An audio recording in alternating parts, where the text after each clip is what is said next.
Hello and welcome to the Abel Contemporary Gallery. I'm Teresa Abel and I'm delighted to be joined today by Delores Fortuna. She has a solo show right now up through September 10th called Gestural Landscapes. And we're going to talk about the work in the current show, as well as performative years, her career, her philosophy about play and art, all kinds of things. So thanks for joining us. Thank you for having me. Good. I want to start by first talking about this body of work and about the title of the show and what landscape means to you in regards to these pieces. I think landscape embodies to me kind of the same areas that I investigate in my clay forms and clay surfaces. And so it's both form and line. And also and I call landscape often exquisite because it's so nuanced and changeable. So one of the things when I was teaching at the Art Institute, it's right along the lakefront, Lake Michigan. And every day I would drive in the morning to my classes, the lake looked different. And my farmhouse has the same thing. It's just, a landscape and looking out on it. Every morning, it is visually so rich. So you can think of Monet painting the haystacks. Mm-hmm. And so again, there's form to landscape, but there's also a lot of nuance. And for me, I've always had an interest in line. So this body of work came from, I've always been intrigued since I was a child about how trees and sky and that rolling, especially the winter trees that are bare of leaves, mm-hmm. how they're kind of really silhouetted against hills. Right. And then I was looking for this blue because the Carillion blue of the sky in wintertime to me is just really so engaging. And when I was a kid, I did a lot of watercolor.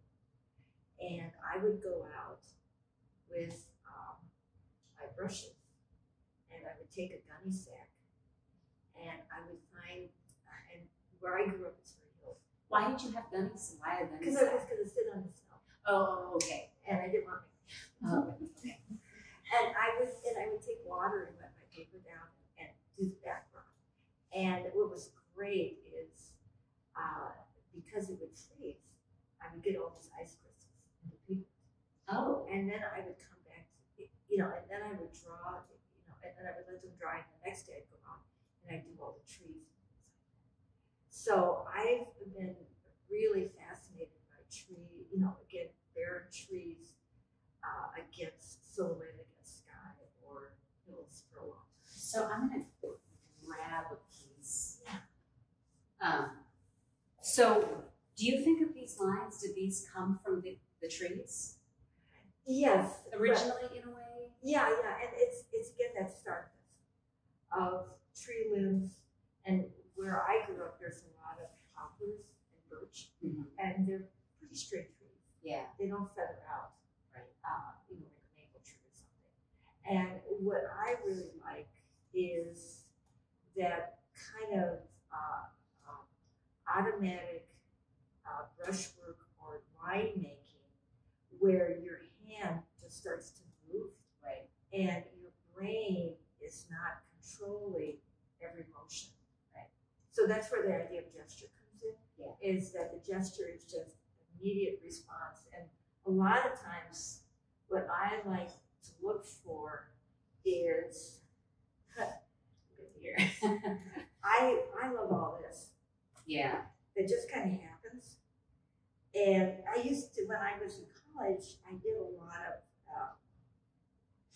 of Japanese brushwork with brushes and pens and things, yeah. The chisel pens. And the thing is that I like the integrity of the mark. So I don't ever go back and redo my marks. And I like the little blips that happen, mm-hmm. and then kind of getting engaged often. So even these mosquito marks are the same way. I just like to become kind of out of control and involved in the act of making. It's like automatic drawing. It is. It is. Yeah. And so and then in this work, when we were installing it, what was so interesting was because there's no two pieces that are the same, but there are pieces that are related and the forms are related. And this is a fairly new form for you, but you flip, like sometimes the blue might be here and the white's here and the lines are different and they're all slightly different. And there was, it was tempting to want to line them up because they make, in a grouping, they make a landscape. But it was also really interesting to group them with shapes that weren't the same with other pieces, also creating a different kind of landscape. And I never thought about this before, but when you just mentioned Monet's haystacks, it made me think how he would do the same thing over and over, but different times of day, different time of year, and that's what these series are sort of like, right? And I think in my art practice, I pose parameters, questions that are unexplored, and I work in series.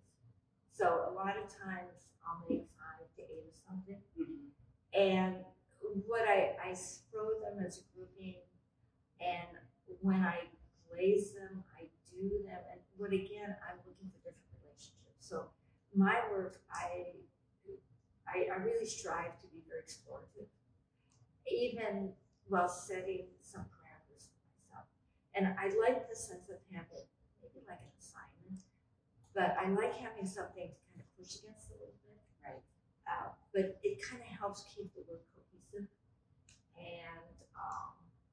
And I was telling Mary that when I was doing this body of work, I broke a piece. Oh. And, you know, the thriftiness of an artist, I started to scrape off the black lines. And all of a sudden I thought, God, I'm loving these marks. Wait, did you break it after it was fired and finished? No, it was in real estate. Okay. And then I thought, and so I was telling her, I've been, you know, for the last 2 weeks since we bought the work here, I've been thinking about this piece. And I really like those marks. And a lot of times in titling my work, it's also another parameter in which I can work against, but also expand. So I finally, while I was up at the farm, I'm going to call this new series Erasure. Oh. And so what I want to do is intentionally do some of that. But I also want them to be counterposed against this current body. So again, I like my work to have a conversation. So that's why the forms, there's kind of a flow through them. Like those quirky little vessels there that are raised up. I mean, they're just great. Yeah. And so that's one of the forms that I want to get really more mentally involved with. Okay. And kind of do the way they are now, kind of like with full value. So I see them kind of when you do printmaking, like monotype, where you have a print in it and you have a ghost. So I see them being like that. Yeah. And I like to create conversation between my pieces. So we've talked a lot about line, and then you just talked about monoprints. And one of the things that I was interested in talking to you about today was, it sounds like you made art since you were a kid because you were doing watercolors. When did you start making art?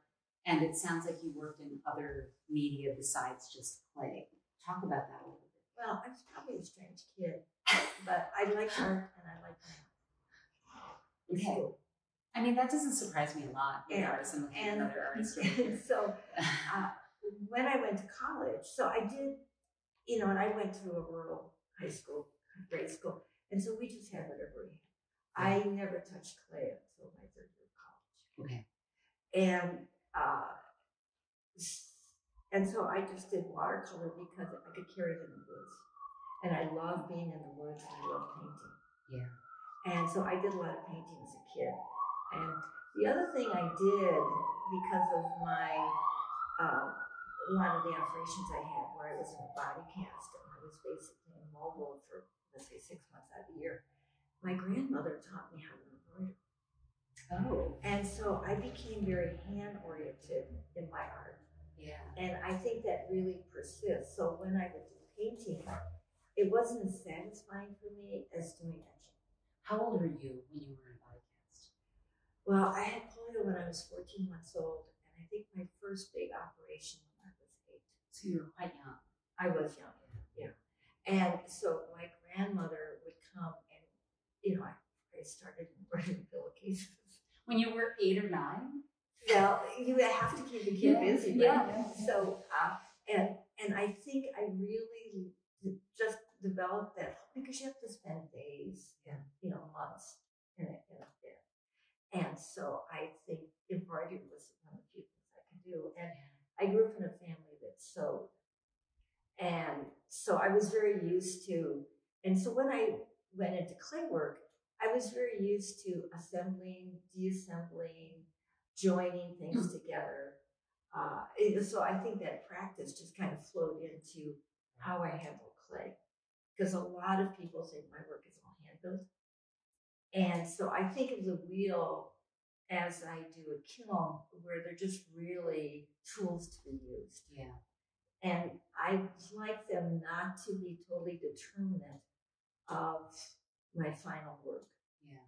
So I want my hand and some of the combinations I'm looking for in terms of form, or some of the twists in the form, or I want a little unexpected nuance to be added in so that the wheel doesn't dominate the form. Right.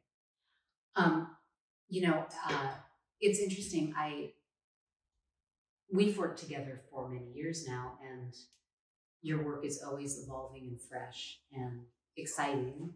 Oh, just wait till the erasure. I know. I'm really excited already. And but I think of you as just one of the best ceramic artists of your generation, and so I'm wondering, interesting to think of you when you first took this ceramic class, your third year of college. What drew you to clay to begin with, and did you have an immediate affinity with it? Did it feel? I think I did, because I was in math at the University of Chicago. It was a very kind of elitist program. Okay. And I just felt that I was kind of too normal.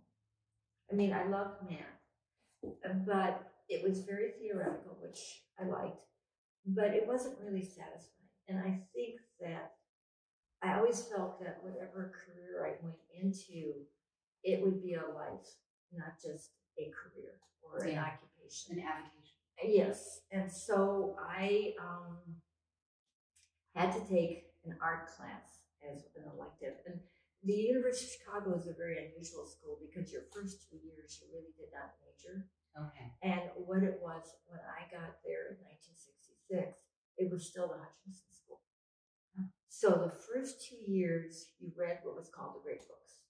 You read a lot of philosophy, you read Plato, Socrates, Euripides, you read, and then in a lot of your classes, what they did is you studied what they considered to be foundational and important epics or periods that happened. And so what you did is you read the literature, the philosophy, and the history of the time.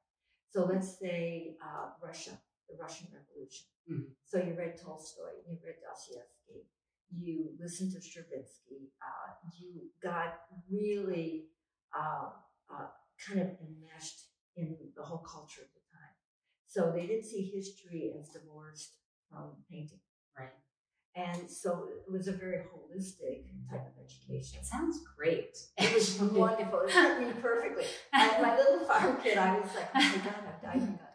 Yeah. And so, but you also took areas and interests. So, in science, I was always taking math classes. Right. So, and so by my third year, I just felt I really did not belong. And so think of the Russell Crowe. math in the 60s, in the late 60s, Yeah. was very male. And most of the people were probably some form of Augsburger syndrome. And here I am, this happy-go-lucky kid, right? And I took a ceramics class, and my teacher was Ruth Upper. Oh, I knew her work in it, but I didn't realize. And so, and she just epitomized exactly what I saw as a satisfying life for myself. Yeah. Because she was totally immersed in her life. There was no separation between her art making and her life. And so I just switched from art, and subsequently I took like etching classes and drawing classes and stuff like that. But she would go to England every summer, and she had dogs. And England has a quarantine, so if you can't bring dogs in because England doesn't have rabies. Oh. Okay. And so if she would bring her dogs over, she would have to quarantine them for a year. But she was only going for like 6 weeks or something. So she asked me, and I did this for a couple of years. I lived in her house. I worked in her studio, and I took care of her dogs. And she had a wonderful collection of postmodern ceramics. So she had Hans Cobras. She had Lucy Reed. She had some Henry Moore. She had just a wonderful collection of art. And so and again, it was that whole thing of having that kind of exchange of intercourse, your whole, how you live your life, the things you do in your life, they kind of feed and respond to each other. Yeah. So. Oh, what a marvelous. It was a great experience. Yeah. Yeah. That's fantastic. So you graduate. I do. And then, what did you do? What a lot of people do, I just moved with my boyfriend. He was he got a postdoc at NIH. He was a theoretical biologist. Okay. And I moved to the Washington, D.C. area. And this was the year of Watergate. Oh. And so he was doing research on learning. And so I spent part of the summer at Woods Hole, which is a marine biology lab. And with my pseudo-ceramic chemistry background, I worked as a lab tech. Okay. And I made up solutions. And then I would go out on the fishing boats as they were harvesting and they were working on squid. Yeah. And so I didn't, and then when I came back to DC, before I got my first teaching job, I just went to the Watergate hearings. and then I got involved with going to the Library of Congress. I mean, DC is a wonderful place. The Smithsonian Institutes are great. Yeah. And then I got my first teaching job, and in the DC area, and did that for about, I think. And then I got involved in setting up my first studio. And there's a torpedo factory now in Alexandria. Mm-hmm. And I was part of one of the groups that was in the gallery there. Okay. So I just kind of really, kind of did what a lot of kids did is, you just kind of do these part-time teaching jobs, you do your own work, et cetera, et cetera. And in fact, a couple of years ago, I was at the Smithsonian for one of their shows. And someone came up to me and they said, Delores, do you remember me? Which is a horrible thing to say to someone. And I was like, not really. Tell me a little bit more, right? Because anyone who's taught, you meet a lot of people in your lifetime. Sure.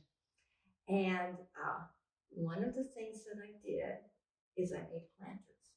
Oh. And I made really quirky, unusual planters. And she had a great store, plant store. And all of a sudden I was like, oh, yeah, I remember that. That sounds fun. So that was, and then I moved back to the Chicago area in the early, I think 1980, and had a studio in the Pilsen area, right in the area where the studio was. Okay. Worked there for a while, and then I was part of a group that built something called the Fireworks Complex. And Pilsen was an unusual situation because there was one developer, he was very ethnic, his name was John Pomajerski, and he just bought buildings. He owned hundreds of buildings. Okay. And what he would do, because he would often buy all the buildings on the block, he was able then to close off the alley and just have one access for fire trucks. Okay. So he took one block and decided, and he got a lot of students and faculty from the Art Institute to live in his buildings. Because it was this would be like the late 1970s, early 1980s. Okay. So there wasn't really a loft development at that time. And so he took a couple of garages that he had and partnered with the Art Institute in Chicago. We built a kiln, and then he had some of the grad students have space there, and it was called the Fireworks Complex. Okay. And so I was there for a number of years, and fired my work in those kilns. Yeah. So early influences were obviously Ruth. Well, we're British ceramics. Yes. And I think you can see them in my work. And my form vocabulary is very postmodern European, as opposed to kind of American. So I'm not a Mackenzie form person. Yeah. I think I like, and a lot of European forms really deal a lot with negative and positive, the conversation between negative and positive space.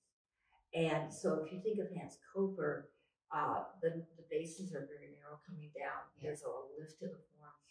And so that whole feeling of a real vertical thrust is really important to me in my forms. So you told me something, we were chatting earlier, and you happened to mention when you were teaching that there was a really interesting thing that you had the students do. Mm-hmm. That's one of my poems. Oh, so maybe at a time when I can't talk. So talk about. I think you know what I'm talking about. Well, to me, what I feel is that one thing I love about clay is that it's both it can be spread both two-dimensionally and three-dimensionally. And I like, for me, I like a depth of sensual experience.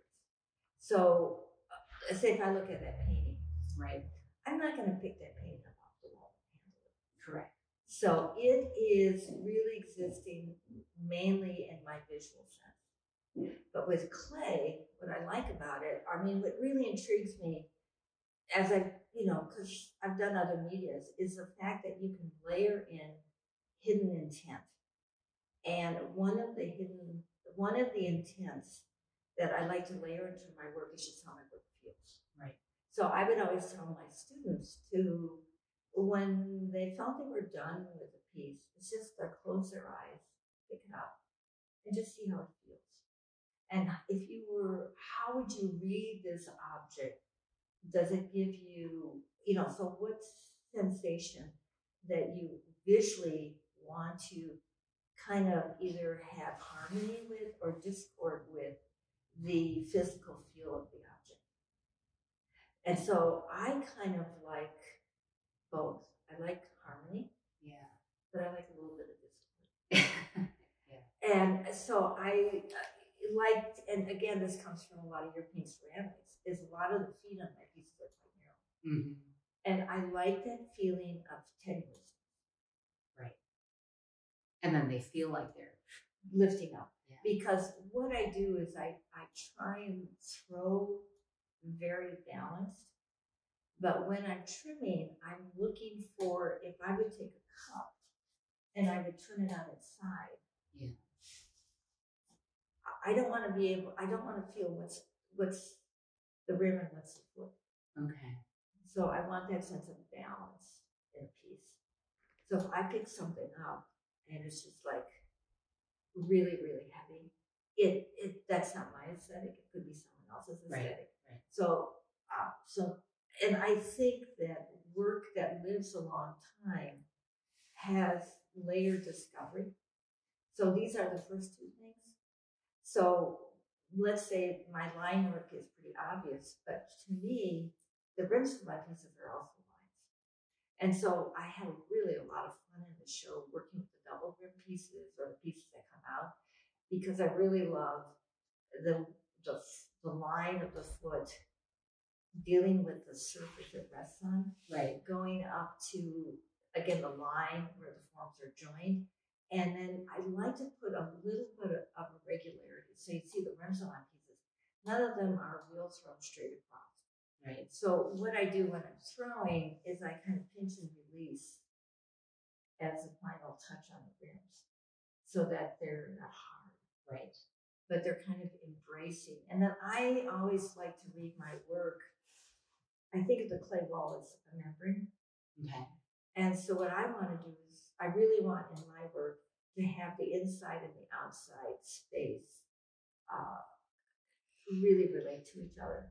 So when you look at the inside of a piece, you really have a sense of reading the outside. Right. So I want that sense of, again, the clay being a memory, as opposed to that hardness that you would think typically of a fired object. Yeah. No, it's interesting. And this, I want to, this is such a, when you brought these, this is such an interesting way to handle the.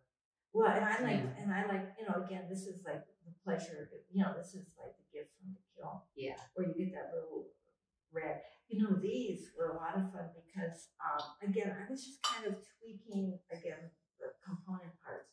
It's like a mathematician solving a problem.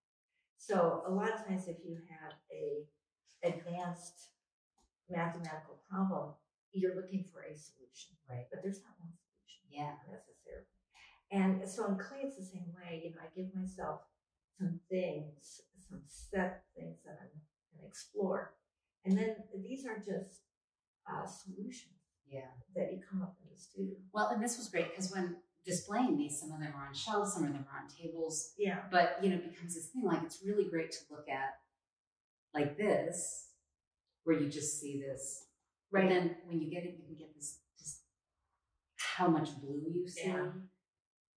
Well, I'm going to revisit this idea because one thing I really liked about them was how they stacked.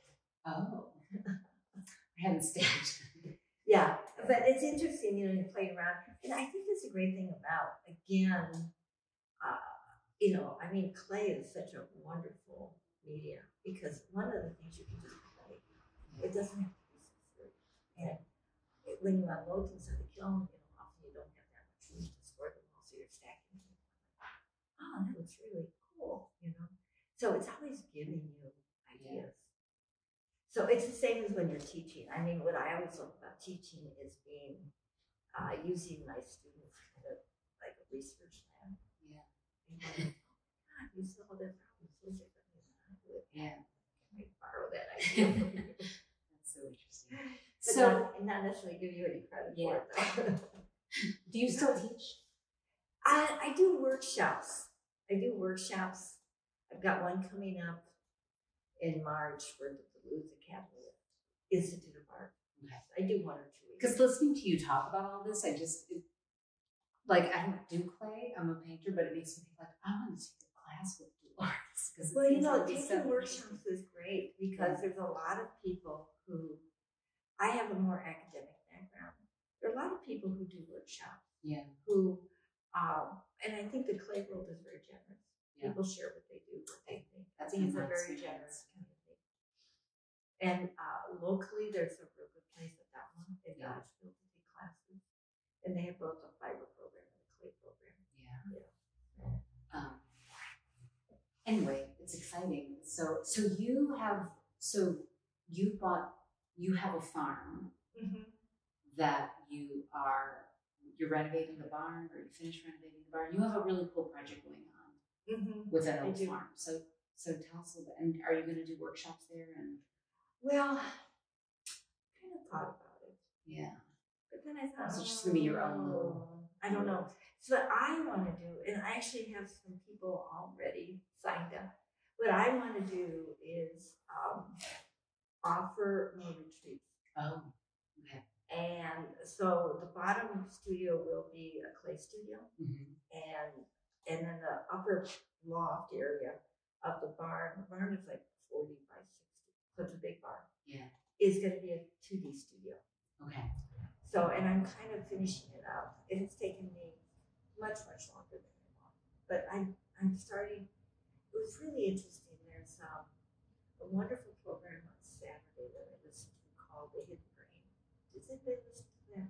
It's on NPR, and I think in Iowa it's on like Sunday morning. And I have been working on this project maybe very more focused for about the last 4 years, and numerous things have come up in my life. Well, all our lives, COVID. Right. And so I feel a lot of times like, and I'm kind of a vision person, and so I can totally see it. To me, it's like I can just totally see it, like I can see any of these. Right. But getting there is a difficult thing. And so on this program, Hidden Brain, last week, the week before Saturday, when I was working in the studio, he was talking about how the whole process of finishing and realizing and making a change in your life. And what related to me was, and the person that the host was in conversation with, was talking about 2/3 of the way is the hardest part of finishing and realizing a new project or a change in your life. So it would be like a marathon runner, where there's a mile. Is anybody a runner here? I said like the 13th mile, 17th mile. There's a mile at which most people hit a wall. Oh, I don't run 17 miles. Yeah, what is a marathon? About 22 miles? I don't run marathons. 26.2. Okay, so what's that mile where most people hit a wall? 18, 20. Right? Yeah, something like that. Somewhere. And he was saying let's say like when you were renovating the space. Yes. There was a point, probably about 2/3 in. This I understand. Yes. Where you go like, you might be in trouble with coding, inspections, unexpected costs, whatever, and you feel like, is this ever really going to happen? Yeah. And so I think in art it's the same kind of thing. But one of the things that I've always told my students is that, because a lot of times we look at outside sources for inspiration, and the Instagram now is replete every day with just wonderful work in every field. But I've always told people that it's really, and that's what I like about doing shows, or I just got back from a tour, the Cannon Falls tour. I really like sitting with my work, sitting with other people's work, and trying to pull out of, let's say like the erasure series, right, out of my own work, right, the next body of work I'm going to do. Yeah. So I feel it gives kind of a developmental kind of thrust. Yeah. Where the work feels like there's a core intelligence, there's a core thinking behind it, right, that is really anchoring the work. Well, yeah, I've always thought, as much as I've known your work, there's a through thread. I don't think I would ever not know it was your work. Right. Yeah. No. It's. Yeah. I. That's one of the things I like about it, because I feel like, again, it's X number of permutations that you can do with an idea. Right. And then I'm just kind of grateful that, and there's that kind of like writer syndrome, like age syndrome. There's that little moment of desperation. What's my next work? Yeah. Yeah. And then I'm just really lucky that maybe I get desperate enough that I come up with something. Have you ever had, it doesn't seem to me, since I've known you, that you've ever had a moment where you didn't know what the next thing was going to be. Have you ever had a moment where you struggled with with that? You know, what I try and do is actually take a break. Okay. And so January and February is really logical for me. And I like to catch up on reading because I like to read. And I just like to do other things. You know, I like knitting socks. And then you feel like when you get back in the studio and Yeah, you've got some perspective from everything. Yeah, and then I'm hungry. Yeah. So I like to be hungry to make work. So when I go into the studio, it's not, I very rarely feel like I'm forced to be there. Because I just want to have a little bit of, you know, it's like, I think hunger is a good way to do it. Yeah. I want to do it. Yeah. It's like you want to eat. Right. And the other thing too is, you know, I work really hard every year. I throw about a ton of clay every year. Yeah. That's a lot. Yeah. And I just feel like my studio is, so in January, February, besides knitting socks, I just like to do research and development. Yeah. Because developing new ideas, it usually takes me about 3 or 4 times to do something. Yeah. Where first I have to understand the idea, and then I have to kind of work out how do you make it. Right. And so during the summertime when I've got my shows lined up, I really don't have the luxury of doing that. Right. And so this idea for the erasure thing I'll probably just in January sit there and just start playing. Right. And so I think for me anyway, in my practice, it's important to incorporate that kind of playfulness. Right. Like not everything I make has to be intended to sell. Yeah. Or to show. And it can just be exploration. Yeah. You know? No, a friend of mine who's a painter said, you know, we don't get paid for the time as artists that we really need to be just sitting and staring up at the clouds. Mm-hmm. Because all that's super important to just let your mind. Yeah, when I had one of my businesses, you know, more commercially facing businesses, I got a bill from a graphic designer. And maybe an architect would do the same thing. It has so much, she billed me for X amount of thinking time. And I had never been billed before for someone just to think about it. Yeah. The work was incredibly good. And I was actually, for what she gave me, I was very glad that she billed me for it. But most of the time, you expect someone to do that. Yeah. You know, and so I thought, wow, that's really great. I'm going to keep that. If I get a commission for something, I'm realizing that that's probably the most important building time is actually the mental creation. Right. I think that becomes a really hard thing when you're in the middle of the creative process. You want to, you know, it's hard to not just jump in and start making it and force yourself to sort of stop and make sure before you begin. If your work is about, you know, making an object, it's important to stop and have it all worked out before you start, you know. Well, and I think the thing too, it's like a graphic designer. It's like an hourly account, right? Or a carpenter. You have a rate, an hourly rate. Yeah. And I think, and I know when I was brought this work in, I was like, you know, I haven't made much of this work before. I really don't know what to charge for it. Yeah. You know, and some people that you talk to, let's say at this Cannon Falls pottery tour, when we had a group evening, there was one guy who was saying, well, I feel like I should be paid at least $70 an hour. And I worked that into my price. And I was like, oh, I never thought about that. And so you know, so some people do have that, you know, like every time I touch it, you know, or they'll, you know, but see, I don't know, for me, I guess I have that kind of romantic feeling about this too, you know. So, you know, but it's interesting how, like, this person, it's like $70 an hour. That's what I expect to earn to my work. Yeah. I was like, wow, that's neat. Well, I hope, you know, I love being in the gallery with all the space, with all the work, being surrounded by it, because it's different. I mean, I have pieces of yours that are individually plucked from bodies of work, and I enjoy them all the time, but it's a special opportunity to be around all of it.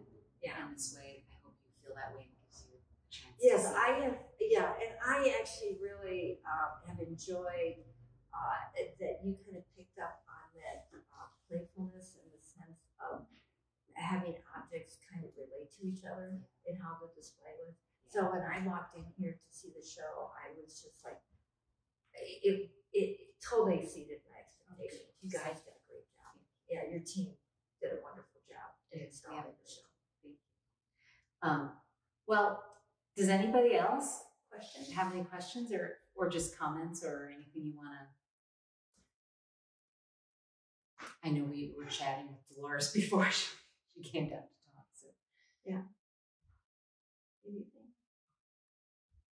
Especially non-clay people, because Pat is a clay person, works in clay, does her body of work. Yeah. And part of it is just one thing that's interesting is when you have to write an artist statement. Yeah. And how much hubris do you have? Yeah. How do you define yourself? And so I think it's kind of interesting sometimes writing, those kind of high dialogues. Yeah. And so. No, it's tough. I have a question for Delores. Okay. I think I do. You've talked about using your time, say during the year. There's sometimes when there's a lot of when you're experiencing some respite or just diversion, other forms, knitting, for example. Yeah. And then there are other times when you're sitting with the work. And at least as I heard you talking, it sounds like there is when you go to the studio and you're kind of hungry to create something, you have some ideas that you want to put together, and it sounds like, and then see what emerges from that. I was thinking about your comments about the different lines and lips and so forth here in this whole, and I'm wondering, is it that's a description, at least to me, of the next thing or something that's right in front of you, and you need to kind of put it together and to create. Do you ever see that as also one of more steps that are in the future? Like, I'm going here and I can see, or maybe almost see, other things out there where this will take me. Do you see further than that, or is it yeah, you just don't quite know where that will lead you? I start with the core idea, and I very rarely make one of anything. So I work in series, and so let's say like these tall forms. I think I made 6 of them. One of them did not work, and these are the tall forms. Right, these for are people watching. And they're kind of based on some forms I made earlier that were kind of like that. And they're a little bit of these forms. So these preceded that. And you can kind of see where the tops kind of expand on that idea of the way the top works. And I'm looking at these kind of stacked bulges. And and then I wanted to put that shelf in. So I wanted to make them more complicated than single throne. So this is also another series that I'm going to go back to. And I, again, will make 5 or 6 of them. So usually what I like to do is do what you're saying. When I go to the studio, I very rarely draw them out. But I know that I'm going to do X number of them. And with these, I just threw all the component parts. So like doing a collage, then I trimmed them up, etc. I just started to really kind of look for, like this relationship. It's like making teapots. So when I make a teapot, I throw maybe 5 or 6 body shapes, but I throw maybe a dozen sprouts. And it's that composition. So I'm kind of looking for the spout that I feel gives a little bit of, again, harmony, but a little bit of discord to that form to make a teapot. So again, with those, there were some component parts that I just recycled. So it would be like, Mary, you, I don't know if you would consider your work collage or not, or assemblage, but most of the time in some of these more, and again, with those little vases there, it's the same thing. I had more tops than I used. And again, I'm just kind of looking for different relationships. And it's part of that composition, you know, composing form for me. Thank you. Are we done? Yes, I think we are. So hang around, talk to Delores more if you'd like to. Delores, thank you so much. Well, thank you for your questions. Yeah, I feel like I've known you for a long time, and I feel like I learned some new things, and now I want to go around the gallery and close my eyes and pick things up. Well, you know what will happen is you have the ceramics invitational coming up. Yeah. You know, there will be that idea of picking things up. Yeah. And I think that's what's great about clay is, again, it is responding to weight, volume, and everything else. And, you know, having that physical experience with an object. Yeah, that's great. This show is up through September 10th. Mm-hmm. Please see it if you can. And we also have a painting invitational up right now, and in gallery number 5, Rebecca Krinke, Anomaly Field Station, Wisconsin, which is a fantastic installation as well. Mm-hmm. Thank you. Thank you.